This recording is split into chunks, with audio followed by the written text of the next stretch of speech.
इतिहास इयत्ता 9वी चॅप्टर 4 आर्थिक विकास. भारताच्या आर्थिक धोरणाचा अभ्यास आपण या प्रकरणात करणार आहोत. मिश्र अर्थव्यवस्थेचा स्वीकार, पंचवार्षिक योजना व त्यांचे यशापयश, बँकांचे राष्ट्रीयीकरण, 20 कलमी कार्यक्रम, गिरणी कामगारांचा संप, 1991चे नवे आर्थिक धोरण यांचा विशेषत्वाने अभ्यास करणार आहोत. मिश्र अर्थव्यवस्था. भारताला स्वातंत्र्य मिळण्यापूर्वीच आपण कोणत्या प्रकारच्या अर्थव्यवस्थेचा स्वीकार करायचा याविषयी विचारमंथन चालू होते. प्रधानमंत्री पंडित नेहरू यांनी कोणताही टोकाचा मार्ग स्वीकारण्याऐवजी मध्यम मार्गाचा अवलंब केला. काही देशांमध्ये भांडवलशाही अर्थव्यवस्था होती, तर काही देशांमध्ये समाजवादी अर्थव्यवस्था होती. प्रत्येक अर्थव्यवस्थेचे काही फायदे आणि काही तोटे असतात. भांडवलशाही अर्थव्यवस्थेत उत्पादनाची साधने खाजगी मालकीची असतात. समाजवादी अर्थव्यवस्थेत उत्पादनाची साधने समाजाच्या म्हणजेच शासनाच्या मालकीची असतात.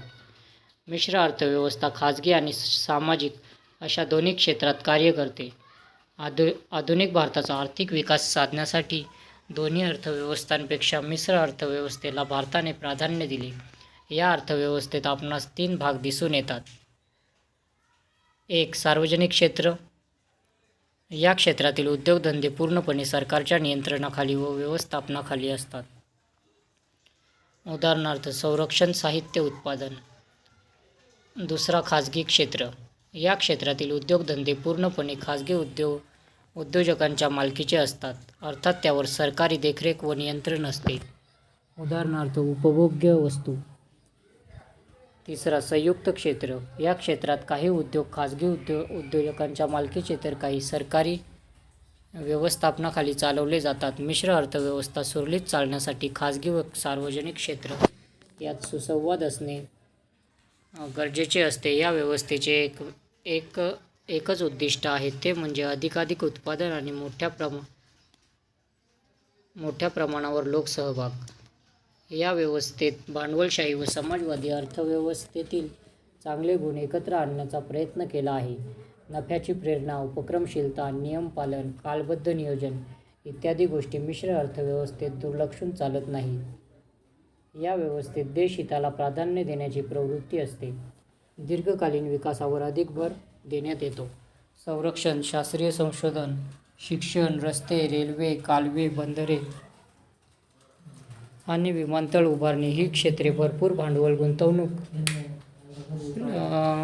गुंतवणूक लागणारी, पण फळ मात्र उशिरा देणारी आहेत. या क्षेत्रात खाजगी उद्योजक मोठ्या प्रमाणात पुढे येत नाहीत. अशा वेळी सरकारलाच पुढाकार घ्यावा लागतो. वरील पद्धतीने मिश्र अर्थव्यवस्थेचे प्रारूप वापरून आणि पंचवार्षिक योजनांचा स्वीकार करून भारताने विकासाची वाटचाल सुरू केली. 1973च्या औद्योगिक धोरणाने विकासाची गती वाढली. या धोरणानुसार अवजड उद्योजक घराणी व परकीय उद्योग यांचा प्रभाव आटोक्यात आणणे आणि प्रादेशिक विकासाचा समतोल साधणे या गोष्टींना प्राधान्य दिले गेले. लघु उद्योग, ग्रामोद्योग, घरगुती उद्योग यांच्या विकासावर लक्ष देण्यात आले. सहकार क्षेत्राकडे विशेष लक्ष देण्यास सुरुवात झाली. पंचवार्षिक योजना. भारत स्वतंत्र होईपर्यंत परकीय राजवटीने भारताचे पुरेपूर आर्थिक शोषण केलेले होते. दारिद्र्य, बेकारी, लोकसंख्या वाढ, निकृष्ट राहणीमान, शेती व उद्योगधंदे यांची अल्प उत्पादन क्षमता तसेच ज्ञान, विज्ञान आणि तंत्रज्ञान यासंबंधीचे मागासलेपण अशा बिकट समस्या देशासमोर होत्या. त्या सोडवण्यासाठी नियोजनाची गरज होती. 1950 मध्ये भारत सरकारने नियोजन मंडळाची स्थापना केली. प्रधानमंत्री पंडित जवाहरलाल नेहरू हे या मंडळाचे अध्यक्ष होते. या मंडळाने कृषी आणि ग्रामीण विकास, संतुलित औद्योगिकरण, किमान जीवनमानाची तरतूद, लोकशाहीची सुसंगत असा आर्थिक विकास, नियोजनाची आखणी व अंमलबजावणी यांमध्ये लोकांचा सहभाग आणि व्यक्तीचा विकास करणारी 5 वर्षाची योजना तयार केली. ही योजना म्हणजेच पंचवार्षिक योजना होय. नियोजनाचे मूलभूत तत्व: एखाद्या देशातील साधनसामुग्रीचे प्रमाणशीर वाटप व तेथील मनुष्यबळाचा योग्य वापर त्या देशातील जनतेच्या गरजा भागवण्यासाठी झाला पाहिजे. हे नियोजनाचे सर्वमान्य तत्व आहे. योजनांची उद्दिष्टे. भारताच्या आर्थिक नियोजनाची सर्वसाधारणपणे उद्दिष्टे पुढीलप्रमाणे आहेत. 1. राष्ट्रीय उत्पन्नात वाढ. 2. मूलभूत उद्योगधंद्यांवर भर देऊन झपाट्याने औद्योगिकरण घडवून आणणे. 3. अन्नधान्याच्या बाबतीत देश स्वावलंबी बनावा. म्हणून कृषी उत्पादनात वाढ घडवून आणणे. 4. वाढत्या प्रमाणावर रोजगार उपलब्ध करून देऊन देशातील मनुष्यबळाचा पुरेपूर उपयोग करून घेणे.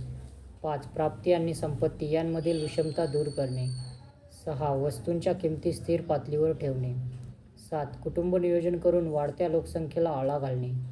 8. दारिद्र्य निवारण करून राहणीमान उंचावणे. 9. सामाजिक सेवांचा विकास करणे. 10. आर्थिक क्षेत्र स्वावलंबी करणे. पहिली पंचवार्षिक योजना 1951 ते 56.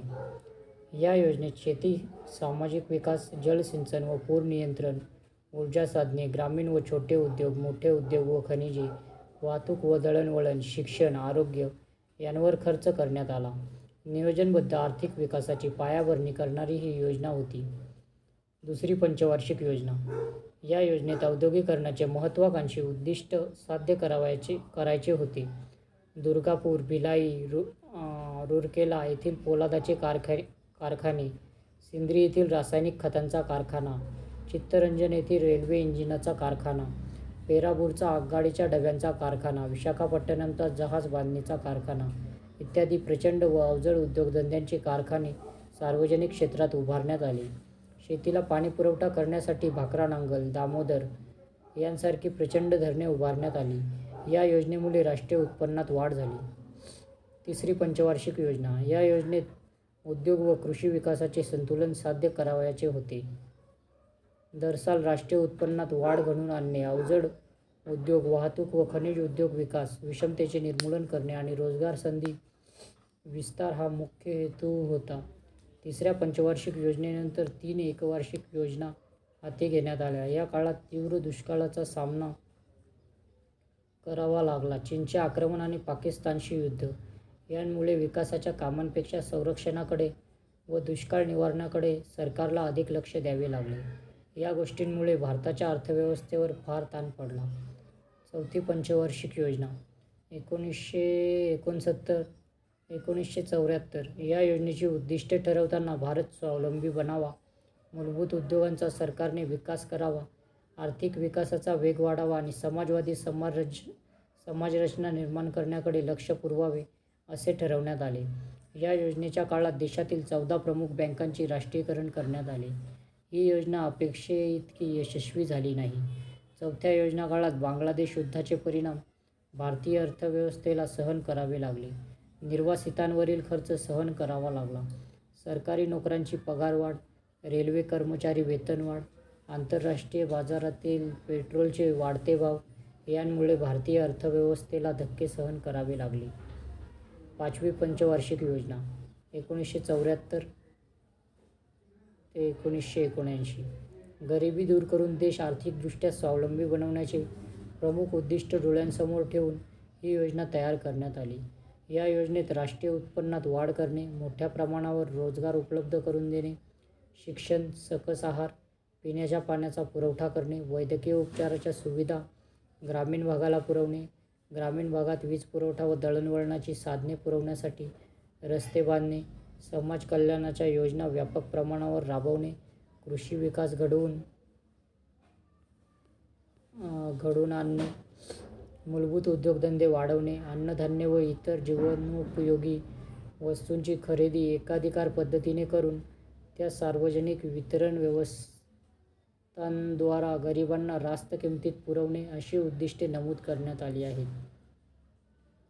पाचव्या पंचवार्षिक योजनेच्या काळात दारिद्र्य निवारण व रोजगार वाढवणे शक्य झाले नाही. 1977 मध्ये लोकसभेच्या निवडणुकीमध्ये काँग्रेस पक्षाचा पराभव झाला. जनता पक्ष सत्तेवर आला. नव्या सरकारने पाचवी पंचवार्षिक योजना 1978 च्या मार्च अखेर समाप्त करून एप्रिल 1978 पासून साखळी योजना सुरू केली, परंतु ती अपयशी ठरली. 1980 मध्ये लोकसभेच्या मध्यवर्ती निवडणुका होऊन काँग्रेस पक्ष सत्तेवर आला. या सरकारने साखळी योजना बंद करून पुन्हा जुन्या पद्धतीचे नियोजन सुरू केले. सहावी पंचवार्षिक योजना 1980 ते 1985. या योजनेचा भर दारिद्र्य निर्मूलन व रोजगार निर्मिती यांवर होता. योजनेची उद्दिष्टे पुढील प्रमाणे होती. अर्थव्यवस्थेच्या विकास दरात लक्षणीय वाढ करणे, गरिबी व बेकारी यांच्या प्रमाणात घट करणे, लोक छोटी कुटुंब पद्धती स्वेच्छेने स्वीकारतील असे धोरण ठेवून लोकसंख्या वाढीवर नियंत्रण ठेवणे. 6व्या पंचवार्षिक योजनेत पुढील कार्यक्रम राबवण्यात आले.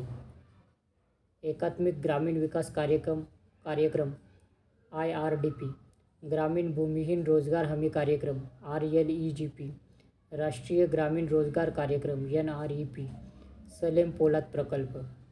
7वी पंचवार्षिक योजना 1985 ते 1990.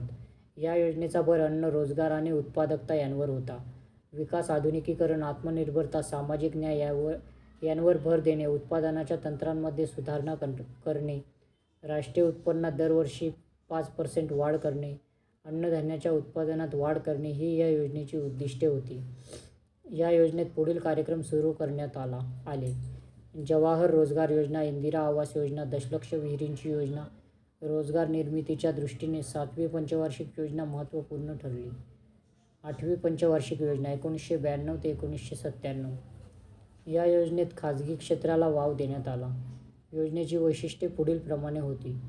राष्ट्रीय उत्पन्न वाढीचा दर 6.5% इतका राखणे, लोकसंख्या वाढीला आळा घालणे, कुटुंब नियोजनाच्या कार्यक्रमाला उत्तेजन देणे, प्राथमिक शिक्षणाचा सार्वजनिक विस्तार करून निरक्षरतेचे उच्चाटन करणे.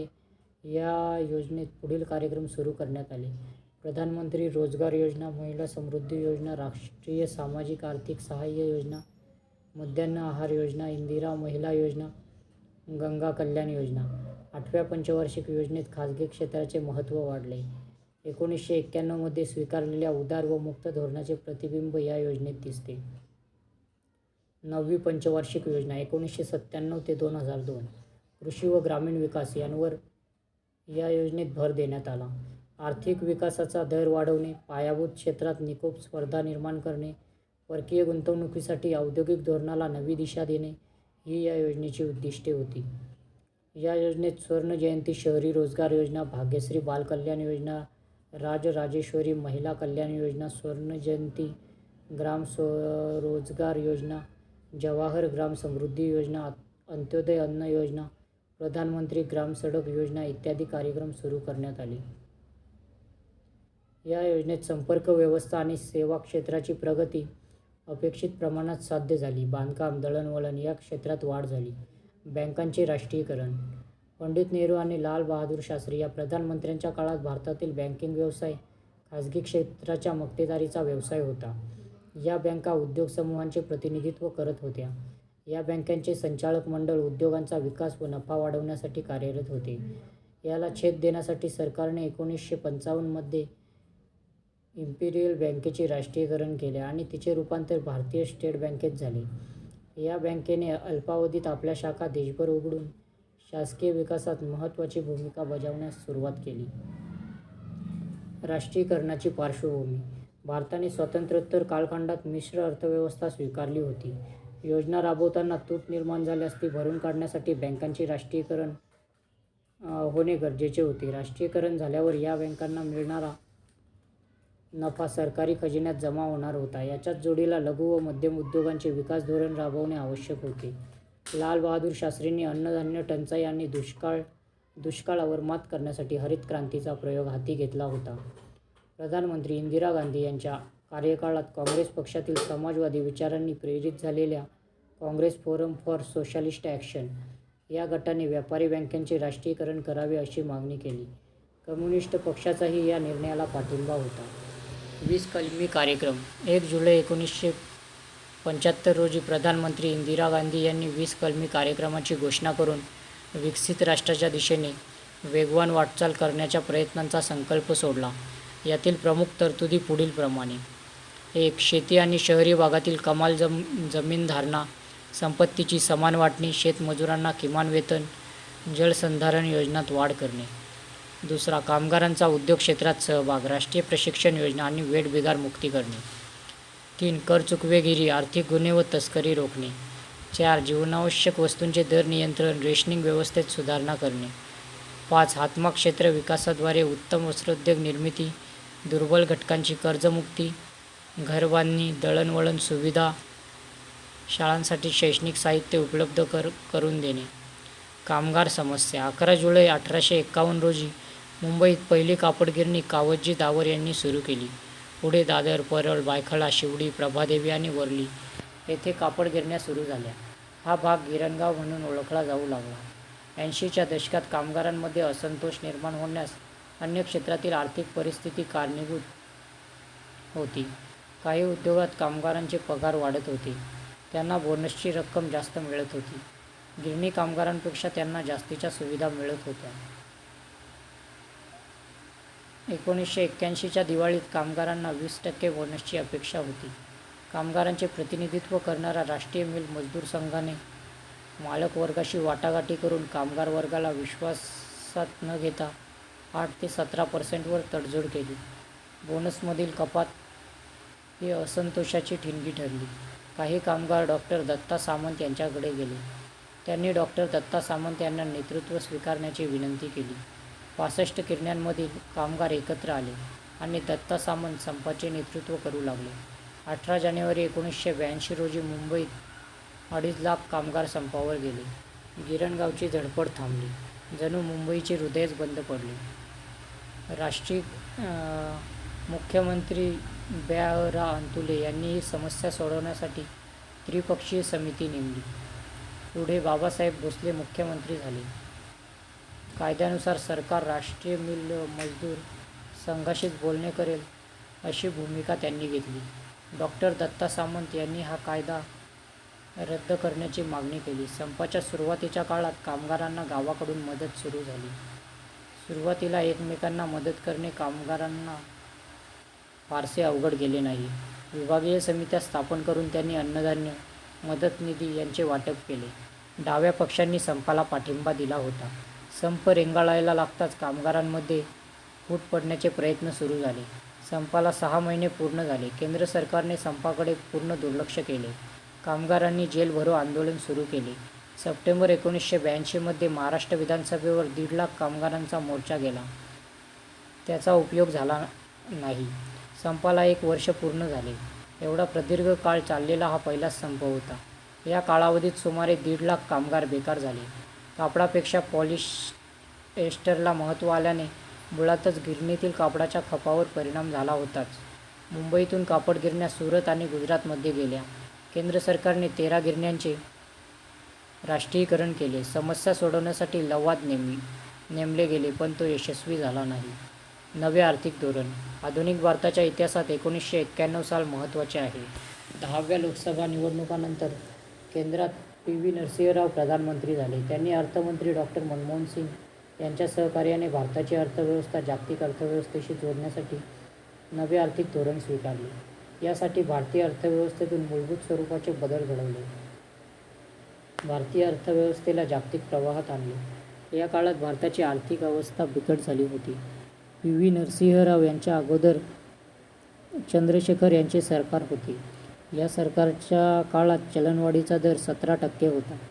आर्थिक वृद्धी दर 1.1% घटला होता. आयातीसाठी आठवडाभर पुरेल एवढेच परकीय चलन भारताकडे होते. परकीय कर्जाची परतफेड करणे आणि त्यावरील व्याज देणे कठीण झाले होते. 1 मे 1991 मध्ये चंद्रशेखर यांच्या काळात सरकारने काही सोने विकून तर काही सोने गहाण टाकून परिस्थिती आटोक्यात आणण्याचा प्रयत्न केला होता. चंद्रशेखर यांच्या अगोदर विश्वनाथ प्रताप सिंह यांच्या सरकारने सगळ्या शेतकऱ्यांना सरसकट कर्जमाफी देऊन 10,000 कोटी रुपयांपेक्षा जास्त बोजा अर्थव्यवस्थेवर टाकला होता. केंद्र व राज्य सरकारांचे एकत्रित अंतर्गत कर्जाचे स्थूल राष्ट्रीय उत्पन्नाशी असलेले प्रमाण सुमारे 55% एवढे झाले. 1980 ते 81 मध्ये परकीय कर्ज $2350 कोटी होते. ते 1990-91 मध्ये 83-80 $8,380 कोटी पर्यंत वाढले. यावेळेस भारताचा परकीय चलनसाठा फक्त $100 कोटी होता. याला इराकने कुवेतवर आक्रमण करून तेलाच्या वाढलेल्या किमतीची पार्श्वभूमी होती. भारताला परकीय कर्ज उभारणे अवघड झाले. अनिवासी भारतीयांना आपल्या परकीय चलनातील ठेवी काढून घेण्यास सुरुवात केली. उपाययोजना. या परिस्थितीतून मार्ग काढण्यासाठी पी. नरसिंहराव यांनी डॉ. मनमोहन सिंग यांना अर्थमंत्री नेमले. डॉ. मनमोहन सिंग यांनी दोषदुरुस्ती उपाययोजना करेक्टिव्ह मेजर्स केल्या. परिस्थिती बदलण्यास सुरुवात झाली. त्यांनी परकीय गुंतवणुकीवरचे निर्बंध उठवले. उद्योग क्षेत्रातील परवाना पद्धती 18 उद्योगांपुरती मर्यादित केली. सार्वजनिक क्षेत्र उद्योगांमधील वाढता तोटा व कार्यक्षमता लक्षात घेऊन सार्वजनिक क्षेत्रे खाजगी उद्योगांकरता खुली केली. शेअर बाजारावर नियंत्रण आणण्यासाठी 1992 मध्ये सेबीची स्थापना केली. नॅशनल स्टॉक एक्सचेंजचे संगणकीकरण करण्यात आले. मंदीची सावट दूर करण्यास प्राधान्य दिले. डॉ. मनमोहन सिंग यांच्या पहिल्या अर्थमंत्रीपदाच्या कारकिर्दीत भारतातील परकीय गुंतवणूक वाढली. भारताने बँक ऑफ इंग्लंडमध्ये गहाण ठेवलेले सोने परत भारतात आणले. देशातील भांडवलदार वर्ग व मध्यम वर्गाचा पाठिंबा सरकारला मिळाला. सरकारने दूरसंचार क्षेत्र खुले केल्यामुळे मोबाईल फोन सेवा देशभर सुरू झाली. डॉ. मनमोहन सिंग यांनी जागतिक व्यापार संघटनेच्या करारावर सही करून खाजगीकरण, उदारीकरण, जागतिकीकरण यास सुरुवात केली. वर्ल्ड ट्रेड ऑर्गनायझेशन जागतिक व्यापार संघटना. भारताने 1995 मध्ये वर्ल्ड ट्रेड ऑर्गनायझेशनचे सदस्यत्व स्वीकारले. या संघटनेचा उद्देश पुढीलप्रमाणे होता: देशादेशामधील व्यापार खुला करणे, आंतरराष्ट्रीय मुक्त व्यापाराला अडथळा आणणारे व भेदाभेद करणारे कायदे, निर्बंध, नियम व धोरणे संपुष्टात आणणे व जगभरातील व्यापाराचे रीतसर बहुपक्षीय यंत्रणेच्या माध्यमातून नियमन करणे. WTO अस्तित्वात येण्यापूर्वी गॅट अस्तित्वात होते. General agreement on tariffs and trade ही संघटना आंतरराष्ट्रीय स्तरावर कार्यरत होती. ती व्यापार नियमन करायची. भारतात WTO संदर्भात परस्पर विरोधी टोकाची मते होती. असे असूनही WTOचे सदस्यत्व स्वीकारण्याचा निर्णय घेतला. जागतिक व्यापार संघटनेच्या तरतुदी अनुदाने, आयात निर्यात, परकीय गुंतवणूक, संरक्षित क्षेत्रे, शेती तंत्रज्ञान आणि सेवा यांच्याशी संबंधित आहेत. भारत सदस्य झाल्यापासून वीज, पाणी, वाहतूक, शिक्षण आणि आरोग्य या क्षेत्रांचे झपाट्याने व्यापारीकरण झाले. जागतिक व्यापार संघटनेच्या वेगवेगळ्या अहवालांनुसार दारिद्र्य रेषेतील लोकसंख्येत घट, बालमृत्यूमध्ये घट, पिण्याचे पाणी, सांडपाणी यांबाबतच्या सोयीसुविधा उपलब्धता यात भारताने सुधारणा केलेल्या आहेत. जागतिक व्यापार संघटनेच्या मार्गावर भारताने पुढे दक्षिण आशियाई प्राधान्य व्यापार करार, south Asia preferential trade agreement SAPTA केला. भारताने सार्क देशांकरता विविध वस्तूंच्या आयातीवरील निर्बंध उठवले. आयात शुल्कात सवलत दिली. भारतीय विमा क्षेत्र खाजगी व परकीय गुंतवणुकीला खुले केले. अशा रीतीने आपण स्वातंत्र्योत्तर भारताची आर्थिक वाटचाल अभ्यासली. मिश्र अर्थव्यवस्था ते जागतिकीकरण असा प्रवास आपण केला. पुढील पाठात भारताची अन्य क्षेत्रातील प्रगती पाहणार आहोत.